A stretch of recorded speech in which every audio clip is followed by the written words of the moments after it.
dans les projets présentés. Peut-être monsieur.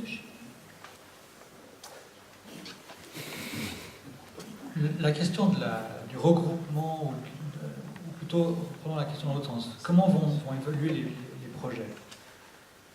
On est à un stade de planification qui est un stade général de cette planification.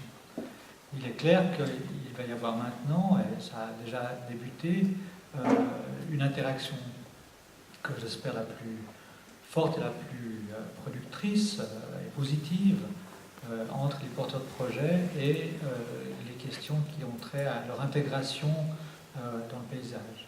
Mais aussi à répondre à des problématiques qui sont celles, effectivement, qui ont été citées, comme le bruit, comme les questions de vent, etc., etc. Donc là, on est en train de se lancer dans cette deuxième phase, et je pense que c'est important que cette phase soit effectivement positive, et qu'on puisse effectivement diminuer les impacts de certains parcs. Tous n'ont pas les mêmes problématiques, mais c'est vrai que, comme on peut dire quand même que c'est une difficulté majeure, qui est celle que les promoteurs, c'est peut-être une question qui s'adresse à madame, les promoteurs ont déjà engagé des discussions avec les communes, avec des propriétaires, et que c'est sur cette base-là que la position à l'intérieur d'un parc a été définie. Et c'est peut-être là qu'il y a une évolution qui doit être possible aujourd'hui. L'évaluation dont je parlais tout à l'heure, qui a été faite un peu à l'envers, puisqu'on a demandé à des promoteurs de faire des projets, et on a évalué ces projets.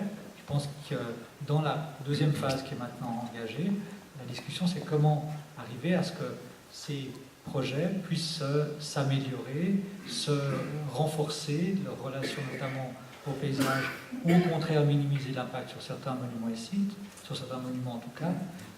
On l'a vu tout à l'heure avec le mât des Saujales au-dessus de Montron. Là, on attend des réponses de la part des porteurs de projets.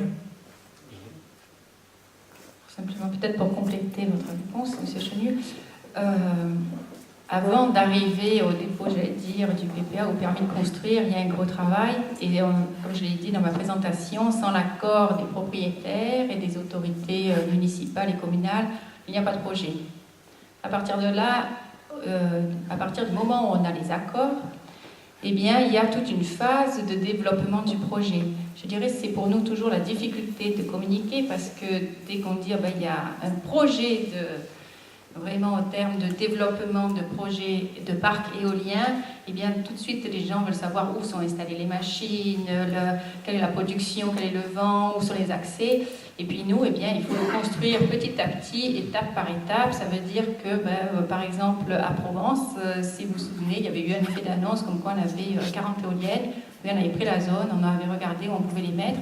Et petit à petit, le projet se construit. On a déjà mis, par exemple, 3 mâts de mesure. Donc maintenant, on a, parce que les vents, il y a aussi des phénomènes locaux qu'il faut prendre en compte.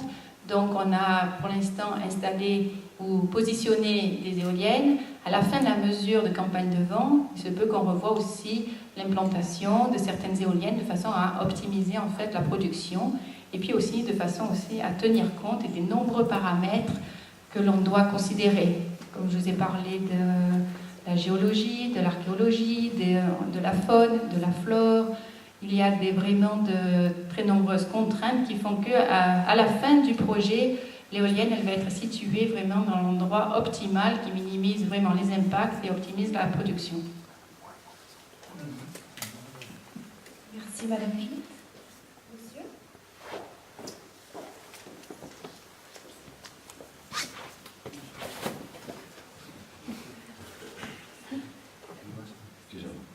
Oui, bonsoir, je m'appelle Christophe Alexandrou, je viens de Paris.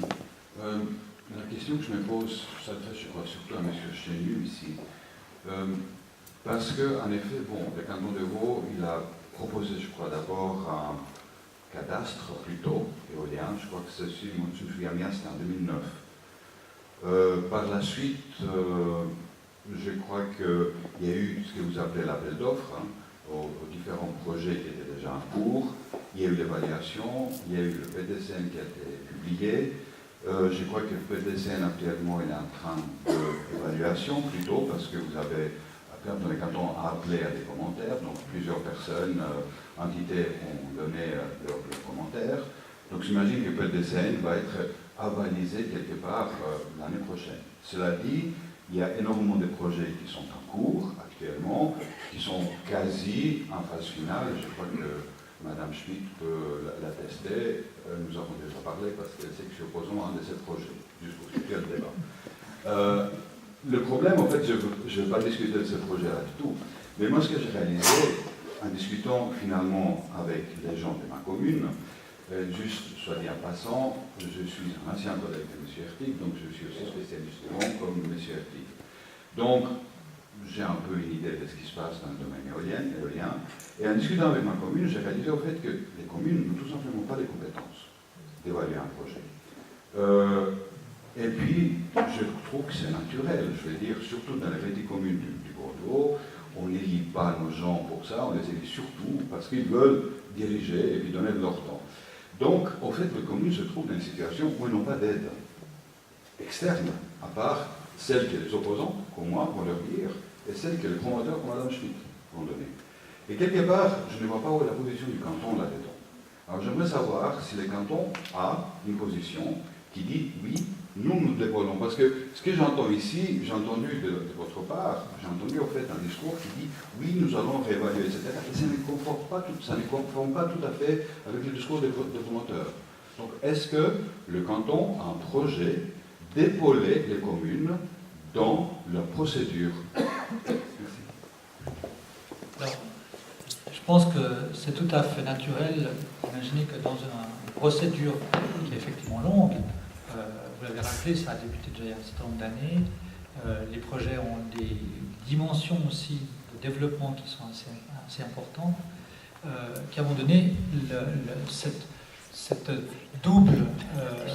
double approche à la fois entrepreneuriale et planification doit se rejoindre. Il ne va pas se rejoindre, il ne pourra pas se rejoindre uniquement sur des questions d'opposition ou de pas opposition, ou d'être d'accord ou de pas être d'accord. À un moment donné, il faut qu'on trouve une table sur laquelle les uns et les autres s'asseyent, autour de laquelle s'asseyent ces personnes-là, promoteurs, communes, habitants, services de l'État, pour évaluer dans chaque cas, et là je reviens sur ce que je disais au départ, c'est-à-dire les identités très différentes de chaque partie de ce territoire cantonal, et donc aussi les impacts que peuvent avoir sur ces identités des projets éoliens, pour dire qu'il y a des solutions à trouver et à traiter. Et on doit se mettre au travail là-dessus. On ne peut pas faire l'économie de cet accompagnement, à la fois des communes et des opérateurs. Peut-être que Catherine, tu veux ajouter quelque chose ? Effectivement, on a un peu discuté de cet élément-là parce que le débat se focalisait sur la question du paysage, donc on n'a pas présenté l'ensemble de l'évaluation des critères cantonaux. Maintenant, le service de l'énergie c'est évidemment assuré, c'est pour ça qu'il y a eu cet appel de projet à deux moments dans la période d'évaluation, pour mettre les projets les uns à côté des autres et puis demander un certain nombre d'exigences de base sur une durée minimale de mesure de vent, mesure qui a été contrôlée par un partenaire extérieur à l'État, de manière à assurer une équité de traitement et pas l'appréciation unique du promoteur tel qu'il déposait son projet au canton. Donc les services de l'État se sont assurés qu'il y ait une équité de traitement dans l'ensemble des projets pour prendre un certain recul par rapport à ça. Maintenant, dans tous les cas, ils soumettent l'ensemble des projets à une analyse complète, justement sur une année, une vitesse moyenne annualisée des vents qui doit être donnée d'une valeur minimale, des qualités de mesure qui doivent être garanties, de manière effectivement à ne pas prendre de risques par rapport à ça. Donc, entre le moment de la procédure d'identification, où il y a déjà un certain nombre d'éléments minimaux que le projet devait remplir, il y a encore maintenant, dans l'analyse du projet et du plan partiel d'affectation, eh bien, la garantie, en particulier pour le permis de construire, que toutes les différentes étapes, les durées minimales de mesure soient atteintes, et puis qu'on ait des résultats garantis.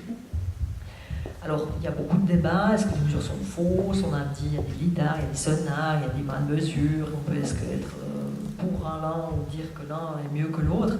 En tout cas, jusqu'à présent, les mesures de vent ou les scénarios qui ont été faits sur la base